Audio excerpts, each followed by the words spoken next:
Sifu is a game that really knows how to bring the heat with its combat. Picture this fluid, intense martial arts action mixed with an intriguing mechanic that's all about aging with every defeat.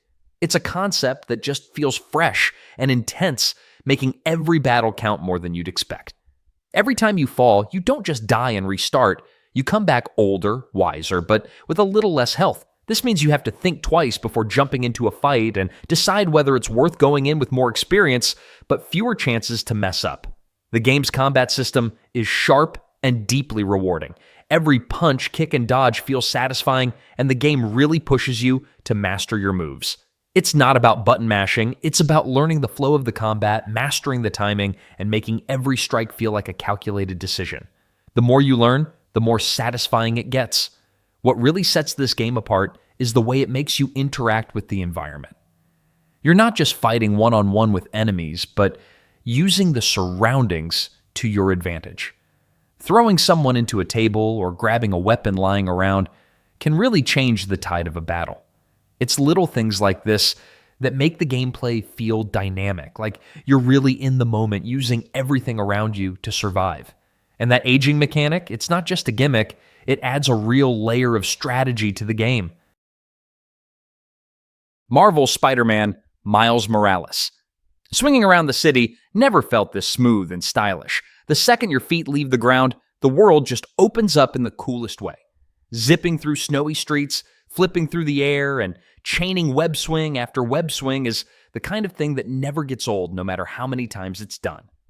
Every little trick thrown in midair just makes the momentum feel even sweeter. Combat really knows how to keep the energy high too. Fights feel snappy and responsive, blending punches, dodges, web shooters, and those flashy signature powers into a dance of chaos that's impossible not to enjoy. There's something super satisfying about smoothly taking down a whole group of enemies without missing a beat, especially when mixing stealth with all-out brawls. The world always finds a clever way to fill the gaps between the big moments. There are plenty of side activities scattered all over, and every time one pops up, it's like an open invitation to have some fun before heading back to the main objective. Whether it's chasing something down or helping out random people around the city, every little task feels like it belongs. Exploring isn't just about checking boxes either, since every corner of the city hides a little surprise or two. Whether it's a collectible or a quick encounter, there's always something waiting that makes the trip worth it. The world does a great job of rewarding curiosity, making it easy to lose track of time just wandering around. The Surge. This one hits with that gritty sci-fi energy that just doesn't let go. It drops you into a world that feels rough, worn down, and barely holding itself together, yet somehow it's incredibly fun to be a part of. The big hook is all about mech-enhanced combat, and there's this super cool system that lets you target enemy limbs and strategically rip off gear.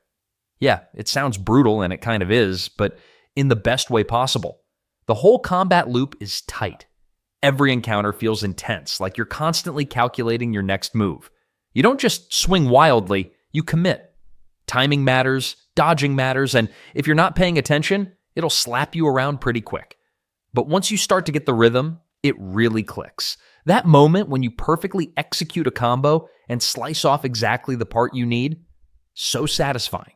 One of the most unique parts is how you collect upgrades. Instead of just looting a chest or grabbing drops, you have to earn it by taking down enemies in specific ways. Want that new arm piece? Go for the arm. Need a better helmet? Aim for the head. It adds a layer of strategy that feels fresh, and it keeps things from getting stale. You're always on the lookout, always thinking one step ahead. What makes it stand out even more is the progression system. Doom 4. If you're a fan of fast-paced action, brutal combat, and some of the most fun gameplay around, this one is a must-check out. Right from the start, it's clear that the game knows exactly what it wants to be. It's all about the fight, and nothing gets in the way of that. You're constantly on the move, dodging enemies, firing off your arsenal, and figuring out how to make those epic glory kills. There's no time to waste in this one, and that's what makes it so exciting. One thing that stands out here is how they've embraced the chaos. You're not hiding behind cover, slowly regenerating health, or worrying about ammo. This is about running into the fray and kicking some serious demon butt. It's fast, relentless, and honestly a ton of fun. You'll find yourself weaving between enemies, taking out groups with the most creative combinations of weapons. And the best part? There's always a new weapon or tool to keep things fresh. Whether it's the iconic shotgun or the powerful BFG, the game makes sure you never get bored with your loadout. The combat flows so smoothly, it almost feels like an extension of your reflexes. From the fluid movement to the satisfying impact of each shot, every encounter feels like a mini adrenaline rush. And then there's the glory kill mechanic, where you can execute enemies in the most satisfying ways when they're weak. It's a brutal system that rewards you with health pickups, keeping the action going and ensuring you never slow down. But what really makes this game shine is how it gives you freedom within that action. Red Dead Redemption 2 is the kind of game that makes you forget about everything else for a while. The world pulls you in so naturally that hours just slip away. There's something special about stepping into this kind of setting, where everything feels alive, from the smallest details in the environment to the way people react to what's happening around them. It's not just a game, it's an experience, one that doesn't rush you but rewards you for taking your time. The way everything connects makes it feel like a world that exists beyond what you see on screen. Towns have their own routines, people go about their business, and even animals behave like they belong there. That attention to detail is what makes every moment feel immersive. There's always something to do, whether it's riding through open plains, getting into trouble, or just sitting back and soaking it all in. Combat is satisfying in all the right ways. Every encounter carries weight, whether it's a quick shootout or something that forces you to think on your feet. The mechanics encourage a mix of precision and strategy, and the way weapons handle makes every shot feel impactful. The Deadeye system adds a layer of control that makes combat feel even more rewarding. It's not about just being fast. It's about reading situations, making decisions, and pulling off moments that feel cinematic without even trying. The choices throughout make a difference, and that's what makes everything feel personal. It's not just about moving through a story, but about shaping the way the world responds. Dead Space Remake. This one doesn't just wake up an old classic, it reanimates it with a new level of confidence. Every corner of the ship feels like it's out to mess with your nerves, and the tension just keeps on building. Not in an overwhelming way, but more like a steady beat that keeps you alert. And the best part? The gameplay doesn't lean too hard on nostalgia. It's smart, sharp, and reworked in a way that just makes sense today. Combat is the real star here. It's not about spraying bullets and hoping for the best. It's all about precision, reading the enemy, and reacting with the right tools. There's a genuine satisfaction in how every encounter plays out. That classic limb targeting mechanic really forces you to think in the moment. It's not flashy, it's focused, gritty, and really effective. The weapons have this cool versatility to them, and with the upgrade paths added in, there's a real sense of growth as you push forward. One of the most welcome additions is the freedom of movement in zero gravity. It's fluid, it's slick, and it opens up parts of the game in fresh, exciting ways. There's more control, more verticality, and it leads to some really memorable sequences. It's one of those things that sounds small on paper, but makes a huge difference once you get into it. What really takes the game up a notch is the way it stays unpredictable. It's not just the jump scares, it's the unpredictability in how it plays with expectations. It Takes Two. This one is all about pure co-op magic, the kind of game that reminds you why playing with someone else can be so much fun. Every part of it is built around two players working together, and the way it pulls that off is nothing short of brilliant. One second you're pulling off a clever puzzle, the next you're flying, sliding, fighting, or goofing around in some wild, unexpected way. It never sticks to one idea for too long, and that's what makes the whole thing feel so fresh from start to finish. What's really cool is how smooth everything flows. One moment you're getting the hang of a new ability, the next you're combining it with your partners in ways that make you feel like the two of you just pulled off something way smarter than you expected. It never tries to overwhelm, but it definitely knows how to keep both players engaged without either side feeling left behind. The game loves variety, and it shows. No two levels are really the same, and the mechanics always match the situation in fun and sometimes ridiculous ways. Whether you're leaping around or using some quirky new gadget, there's always something clever happening in the design. It really leans into creativity without making things complicated, which keeps everything fun and light. One of the best parts is how much it encourages teamwork without making it stressful. Every challenge is built around communication, timing, and a bit of shared thinking, but the game never punishes mistakes too hard. The Last of Us is a game that has pretty much set the bar for how video games can deliver unforgettable experiences. If you're into those intense, edge-of-your-seat moments, but also love getting deep into the characters' emotions, this one hits the sweet spot. You'll find yourself in a world where the stakes are high, the action's thrilling, and the relationships are just as complex as anything you'll encounter in a good movie or TV show. Now, gameplay, it's not just about running around shooting things, though you'll definitely be doing your fair share of that. The best part, you're constantly scavenging, hunting for resources, and crafting items to get by. You'll be crafting everything from health kits to Molotov cocktails, which are super useful when you find yourself in tight spots. It's not about mindless action. You'll find yourself thinking on your feet, balancing combat and stealth, which makes the whole experience feel super rewarding.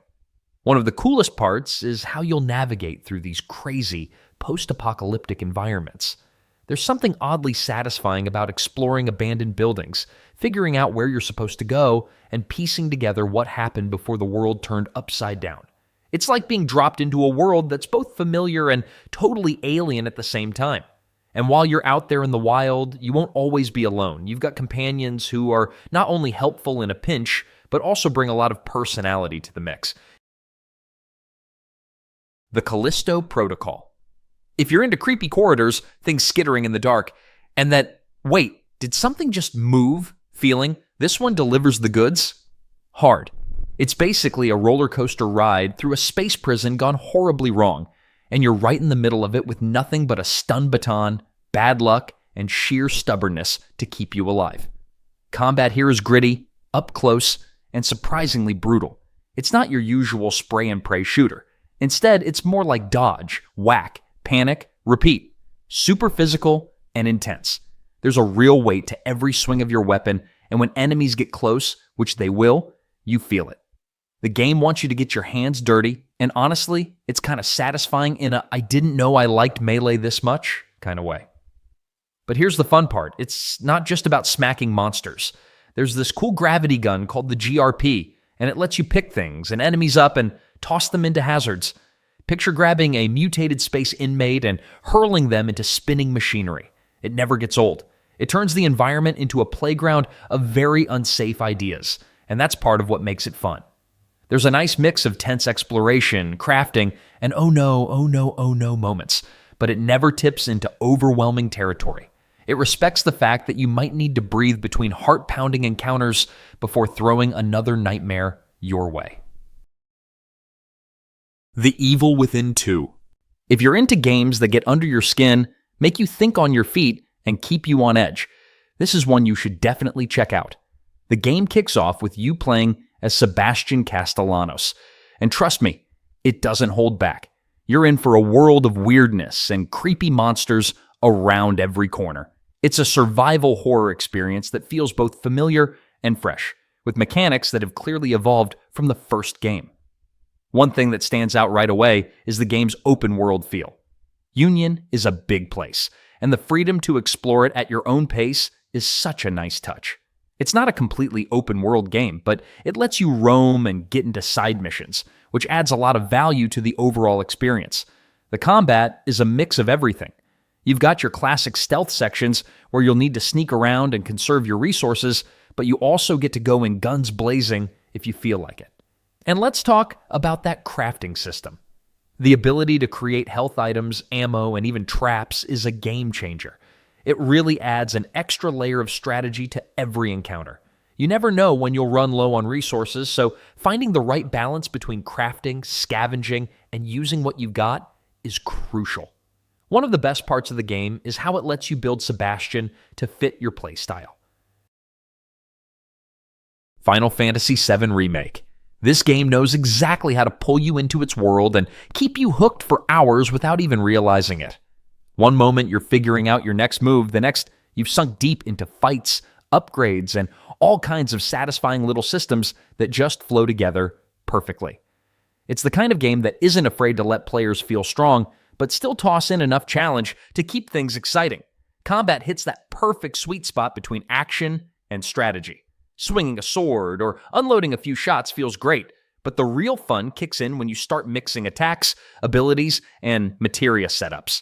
There's a nice rhythm to the way fights unfold, almost like a dance, where timing and choices really make all the difference. Swapping between characters mid-fight never gets old, especially when each one brings a different style to the table. One of the best things about this game is how much it rewards curiosity. Whether it's hunting for new gear, experimenting with different builds, or chasing down optional battles, there's always something to mess around with. Even small side activities can lead to some pretty cool surprises if you take the time to dive in. The pacing has a chill kind of vibe, giving room to slow down and just take everything in between the bigger moments. It never rushes the player, which makes the whole experience feel more personal. It's not just about charging from one objective to the next, but about enjoying the journey and seeing what's hiding around the next corner.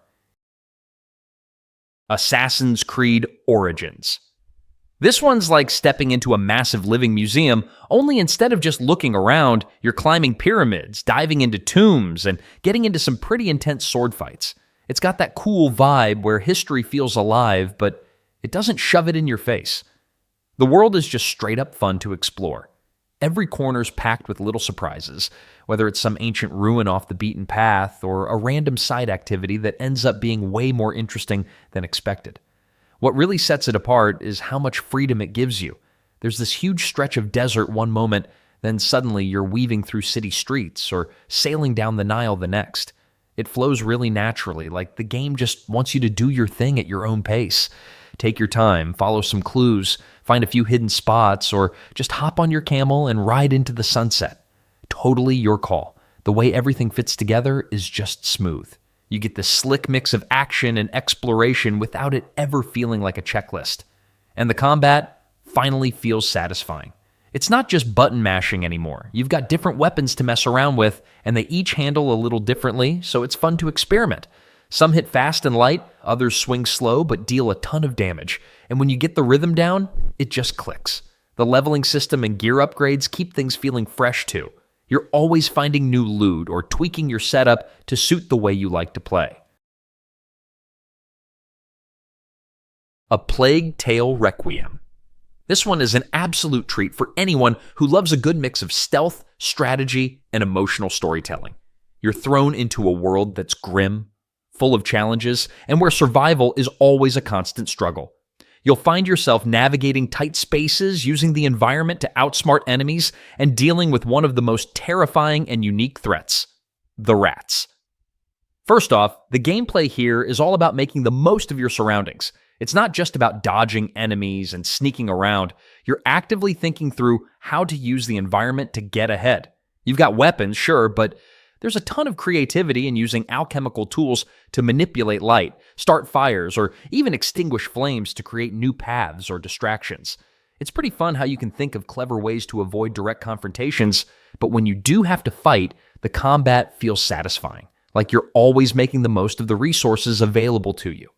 The world you're exploring is full of contrast. There's this mix of beauty and danger, and it makes everything feel a little bit more real. The spaces you move through can be huge and open, allowing for plenty of exploration. Whether you're sneaking by enemies or solving puzzles with the help of your brother's special abilities, it's always engaging. And let's not forget about the companions. They're not just there to follow you around. They feel like a real part of the story. Mafia 3. There's just something really cool about games that let you build your own criminal empire one block at a time. You start at the bottom, rough around the edges, and slowly climb your way up by taking over neighborhoods, running operations, and knocking some serious weight off your enemy's confidence. It's the kind of setup that makes every small victory feel like you're stacking up towards something way bigger. The way the city is laid out makes every district feel like it has its own little personality. From the rundown corners to the fancy parts of town, every area gives off a vibe, and the way the game lets you flip them under your control is super satisfying. One by one, you'll pull the rug out from under your enemies and hand those districts over to your lieutenants, who all bring something different to the table. There's plenty of fun to be had just cruising around, messing with the local gangs and stirring up chaos. Whether you're creeping through alleyways, trying to outsmart the bad guys, or going in guns blazing, both styles deliver their own kind of fun. The game doesn't force one way over the other, which makes switching things up feel natural depending on the mood. Driving around the city is another part that sneaks up on you. The handling feels old school in a good way, with cars that slide around corners and beg you to push the pedal harder. You might end up chasing down enemies, running from trouble, or just enjoying the city's layout while plotting your next move. Metal Gear Solid 5: The Phantom Pain. This one is just pure stealth sandbox goodness. It's the kind of game where sneaking around isn't just an option, it's an art form. There's something super satisfying about crawling through the dirt, scoping out a heavily guarded base, and figuring out the perfect way to pick it apart without setting off alarms. And even when things go off the rails, it never feels frustrating. It just turns into controlled chaos in the best way possible. What really stands out is how much freedom it gives you. You're not locked into one style or one path, and if a mission feels too tricky one way, there's always another way to tackle it. Maybe it's dropping in at night, maybe it's using a buddy with unique abilities, or maybe it's calling in some high-tech gear. Everything's so open and flexible that playing around with strategies becomes half the fun. The whole base management system adds another layer that keeps pulling you back in. Sending your crew out on missions, developing new gadgets, upgrading your operations, there's always something to mess with in between field missions.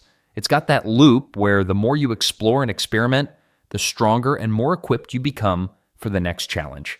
And the AI actually plays smart. Enemies start adapting if you keep using the same tricks, which keeps things interesting. Suddenly they're wearing helmets because you went headshot happy last time. Or they're patrolling with flashlights if you've been lurking in the shadows. It makes every encounter feel fresh, like the world is actively pushing back. Rise of the Ronin. The game lets you jump into a period of political chaos and cultural change, giving you the reins of a customizable protagonist ready to shape the future. And let me tell you, there's plenty to do once you step into this massive, open world. The gameplay is all about choice, skill, and fluid combat. You're not just hacking away mindlessly at enemies. Every fight feels strategic with its deep combat mechanics. Whether you're slicing through foes with a katana or using ranged weapons, every move counts. It's fast-paced, but also rewards you for staying sharp and thoughtful, especially with the deflect mechanic that'll have you dodging and parrying like a pro. The game doesn't hold your hand, so if you want to master the combat, it's all on you. Exploration? Absolutely fantastic. You get to roam around cities, villages, and vast rural landscapes. The game makes the most of its open world, with each location feeling alive and offering plenty of activities to discover. You can't help but dive into side missions, gathering supplies, or helping out NPCs along the way. Whether you're on horseback, using a grappling hook, or gliding across the terrain, moving around is smooth and satisfying. And trust me, the world feels like it has depth. Every corner holds something new. The character customization is another highlight. You get to design your character exactly how you want, from their appearance to their abilities, making the experience personal and unique. Wolfenstein: The New Order is a game that takes you to an alternate version of the 1960s, where the Nazis have won World War II and taken control of the globe. Sounds intense, right? It's an action-packed, first-person shooter that doesn't just throw you into a bunch of missions, it immerses you in a world full of unique enemies, crazy weaponry, and some seriously high stakes. And while it's all about blowing stuff up, it doesn't skimp on telling a compelling story, either. From the start, the game does a great job of letting you decide how you want to handle situations. Do you want to sneak through enemy lines, pick off foes one by one? Or are you the type that charges and guns blazing, taking out anyone who dares cross your path? Either way, the game's combat feels satisfying and flexible. It's not just about shooting, it's about making the experience fit your style, which is always a nice touch.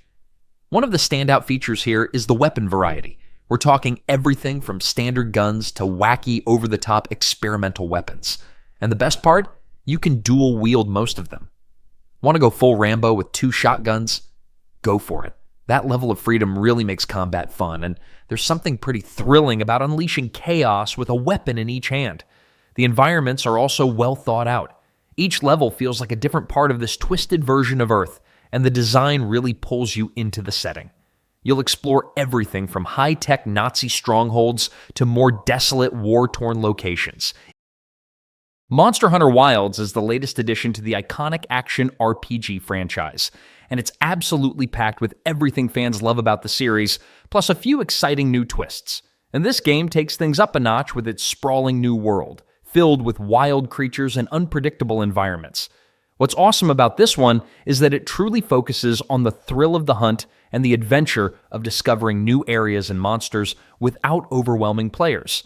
One of the cool new features is the ability to focus on specific monster body parts during hunts. This isn't just a cosmetic thing. Damaging the right spot can make a big difference in how you tackle a fight. Whether you're taking down limbs or trying to go for the weak spots, the combat feels more dynamic, adding a new layer of strategy to the gameplay. You'll also be using the new Sacred mount, which lets you carry 2 weapons at once. It's a game changer when you're up against some of the bigger, more menacing beasts. Oh, and don't forget the Slinger tool. It's been revamped, so you can grab items and use them creatively, including setting off environmental hazards. It's those little touches that make the gameplay feel fresh and exciting. The weather and time of day systems are another cool addition. They actually affect how monsters behave, so a hunt at night feels totally different from one during the day. Plus, the dynamic environment keeps you on your toes, making every mission feel like a new challenge. The Witcher 3.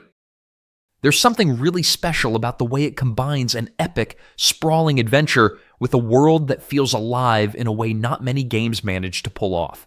When it comes to the gameplay, it's all about the freedom. You're thrown into this huge world filled with so many different areas to explore.